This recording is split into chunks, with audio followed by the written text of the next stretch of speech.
नमस्कार. प्रतिसाद नसला तर कसं कळणार ना. आणि एक गोष्ट सांगून ठेवतो, टोपी अजिबात काढणार नाही. याचं कारण तुम्हाला ठाऊक आहे. माझ्यासमोर आपल्या कॉलेजचे प्राचार्य डॉक्टर उबाळे सर बसलेले आहेत. त्यांनी कृपया व्यासपीठावर यायचे आहे. या सर या. शिक्षण संस्थेचे आमच्या सहयोगचे दुसरे एक आमचे सल्लागार आदरणीय दादा बसलेले आहेत. छगनशेठ नाईक, कृपया व्यासपीठावर यायचं आहे. उद्या भुईगावला राहायचं आहे मला. या बसा बसा.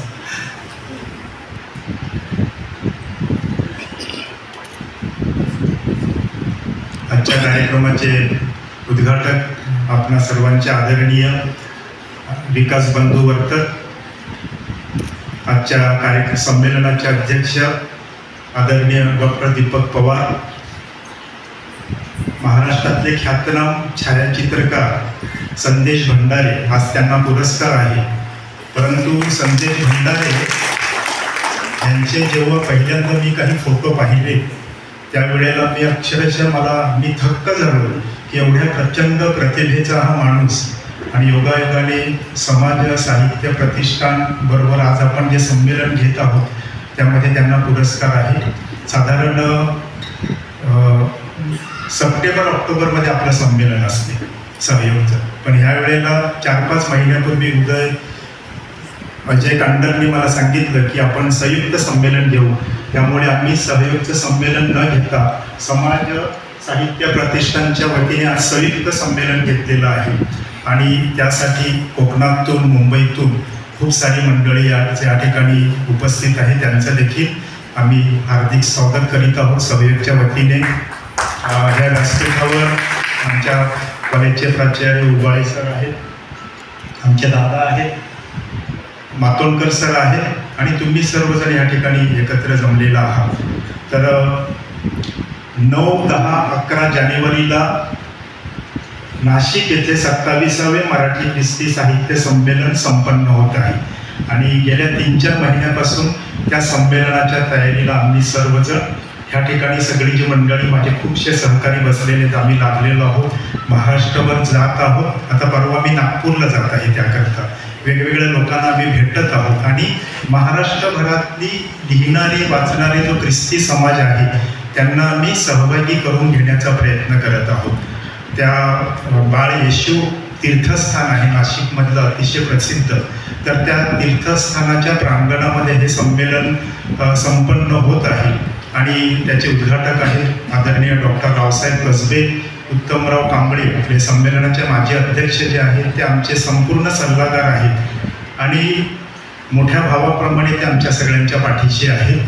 मिलिंद जोशी साहित्य महामंडळाचे जे अध्यक्ष आहेत ते त्यावेळेला येत आहेत. आणि समारोपाच्या सत्राला तुषार गांधी येत आहेत. हे मी तुम्हाला अशासाठी सांगतो की आज जे संमेलन आपण या ठिकाणी आयोजित केलेलं आहे ह्यासाठी देखील आमचा 1.5 महिना आमचा गेला पवार सर.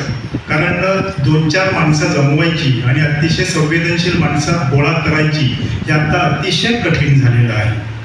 प्रचंड कठीण झालेलं आहे. म्हणजे मी सकाळपासून, मला कोणी बघितलं असेल तर माझा एवढा मनस्ताप चालू होता या ठिकाणी की. आणि दुसरी एक आमची परंपरा आहे जयसर की 9:30 म्हणजे 9:30ला दिंडी सुरू म्हणजे सुरू. आणि गेल्या 35 वर्षात त्याच्यात कधीही खंड पडलेला नाही. ती 31ला सुरू होत नाही, 9:30लाच आमची दिंडी सुरू होते. आणि मग ती दिंडी उशीर झाली, जर ज्यांच्यामुळे उशीर होतो ना त्यांच्यावर माझा प्रचंड राग असतो. मग तर तुम्ही का असे ना, कुठे गेला तुम्ही का, तुम्ही माझ्या जवळचे मित्र का असे ना. आता ते काय, त्यामुळे माणसं तुटतात ना. पण हा चुकतो कशाला? कारण इकडे सकाळी 9 वाजल्यापासून लोक आलेली असतात.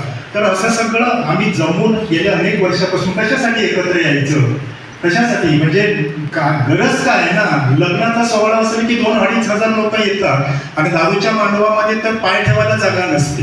पण ह्या सगळ्या कठीण काळामध्ये आपण कशासाठी एकत्र येत आहोत की माणसं एक माणूस गोळा करणं, आणणं प्रचंड कठीण काम झालेलं आहे. आणि मला तर त्याकरता म्हणून पण आम्ही हे संमेलन घेणार नव्हतो, पण 4-5 महिन्यापूर्वी तुम्हाला शब्द दिलेला होता. मग विचार केला की बाबा तयारी आमचे जे नाशिकचं संमेलन आहे त्याच्या तयारीसाठी ह्याचा वापर म्हणून 7-8 दिवस रक्त आटवून ह्याच्या मागे आम्ही उभे आहोत. हा सगळा कॅम्पस सुद्धा साफ करायचा असेल ना तरी कंबर मोडून जाते आमची. नुसतं झाडू मारायला या सगळ्या कॅम्पसमध्ये एवढे सगळे दुखणे असतात की आपल्या मागे कुठल्या प्रचंड मोठं घराणं नसते की पैसे टाकेल आणि तो त्याच्यामध्ये उभं करेल. एक एक माणूस गोळा करायचा, त्याच्यासाठी सगळं जमवून आणायचं, सकाळचा चहा करायचा, त्याच्यासाठी सुद्धा श्रम असतात. आणि तरी देखील सातत्याने विचार करतो की कशासाठी आपण हे करतो आहोत. तर त्याचं कारण असं आहे की उद्यापासून म्हणजे बाकीची काही मंडळी आहे त्यांना कल्पना नाही की उद्यापासून आमचा आगमन काळ सुरू होतोय. आगमन काळ तर तो विषय जरी काढला तरी मला त्रास होतो. तर म्हणजे 4 रविवार आम्ही तयारी करतो. 4 रविवार म्हणजे 25 डिसेंबरला जन्म होणार आहे. 25 डिसेंबरला येशूचा, कारण येशू हा माझ्या चिंतनाचा विषय, धर्माच्या पलीकडे मी येशूकडे सातत्याने पाहत आलेलो आहे. माझा चिंतनाचा, माझा अभ्यासाचा, माझ्या संपूर्ण जगण्याचा विषय आहे. तर आम्ही उद्यापासून आमचा आगमन काळ सुरू होत आहे. त्याला ॲडव्हेंट म्हणतात इंग्रजी. आणि वेगवेगळ्यांची प्रथा परंपरा असतात, तो वेगळा भाग आहे.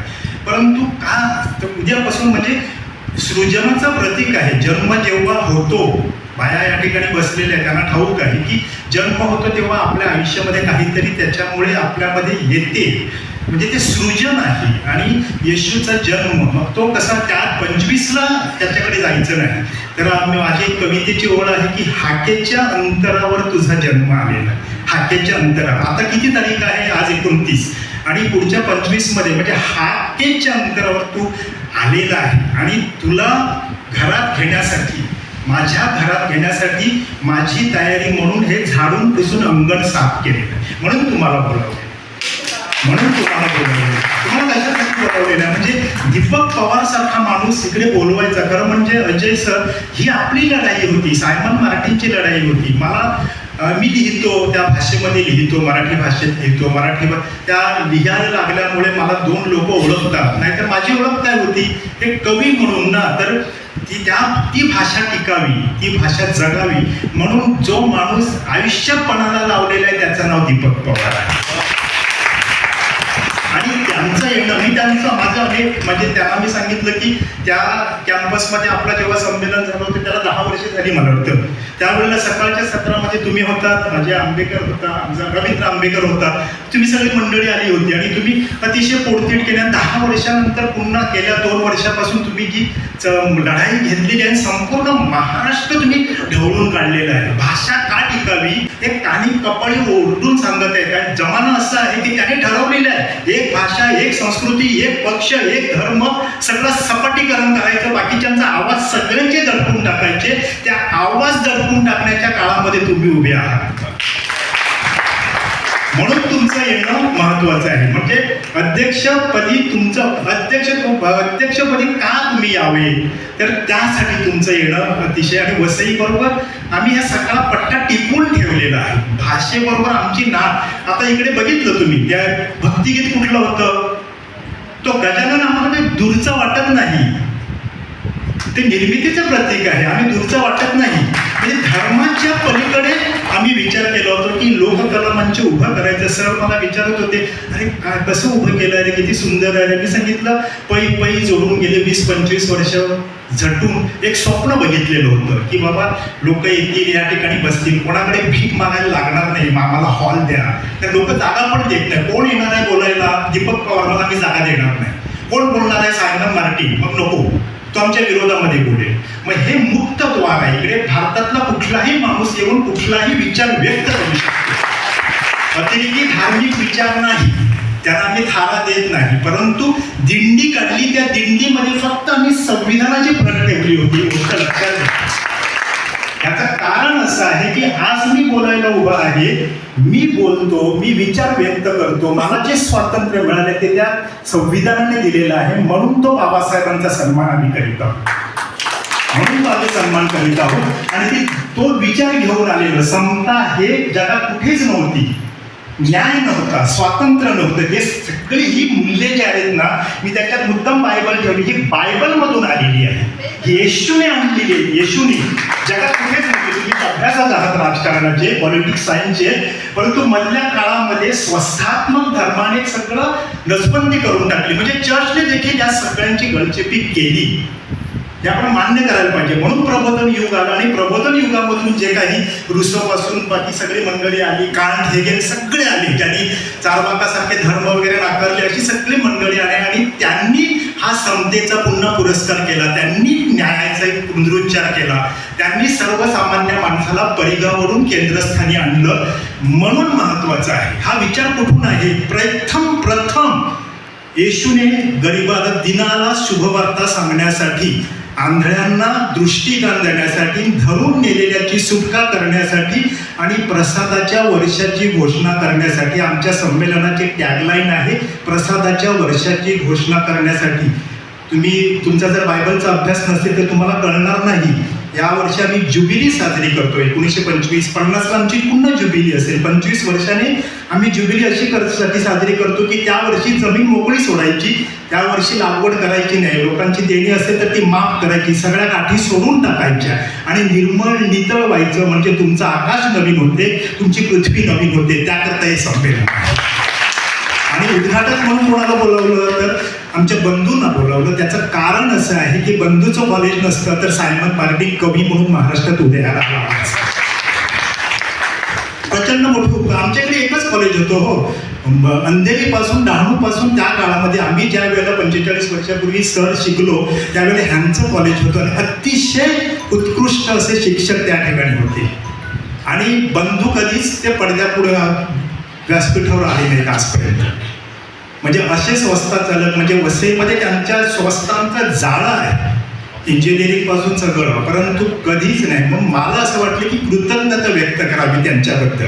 आणि आम्ही जोडलेलेच आहोत. म्हणून आमच्या सरांना आम्ही, उबाळे सरांना आम्ही व्यासपीठावर बसवलेलं आहे. कारण मी आजही ह्या कॉलेजचं सर्व काही समजतो. मी या कॉलेजचा मालकच, आणि सातत्याने त्यांच्या प्रत्येक कार्यक्रमाला मी असतो. कारण मला असं वाटते की बाबा हे माझं दुसरं घर आहे, वर्तक कॉलेज म्हणून. त्या कॉलेजला आमचे आलबत आहे, अग्नेस वगैरे सगळे आम्ही आहोत इकडे. या ठिकाणी आमचे सगळे क्लासमेट माझे बसलेले आहेत, पायस वगैरे आम्ही सगळे आहोत. सगळे तुमचे विद्यार्थी आहेत, सगळे तुमचे. एवढं प्रचंड मोठं तुमचं योगदान आहे. आणि वसईसाठी तुमचं योगदान म्हणजे आदरणीय तारामणीचं आम्ही आता शताब्दी साजरी केली. आता शताब्दी वर्ष आहे. तर बंधू मला असं वाटतं की माईच्या शताब्दी वर्षाचाच कार्यक्रम समजा आजचा. माईंना आपण वंदन करीत आहोत त्या निमित्ताने. तर तुम्ही आज या ठिकाणी आहात आणि माझे मित्र अजय कांड प्रचंड मोठं काम करीत आहेत. त्यांच्या समाज प्रतिष्ठानच्या वतीने आजचं हे संमेलन आयोजित होत आहे. मी तुम्हा सर्वांचं ह्या ठिकाणी हार्दिक स्वागत करीत आहे. आमचे अनेक कवी या ठिकाणी आहेत, लेखक आहेत, वेगवेगळ्या त्या पार डहाणूपासून इकडून सामपूर सिंधुदुर्गापासून सकाळपासून सगळी मंडळी आलेली आहे. मी तुम्हा सर्वांचं हार्दिक स्वागत करतो आणि तुम्हा सर्वांना शुभेच्छा देतो. आज दिवसभर एकत्र राहू, विचाराची देवाणघेवाण करू, आणि त्याकरता मी तुम्हा सर्वांचे खास आभार मानतो आलेल्याबद्दल. धन्यवाद.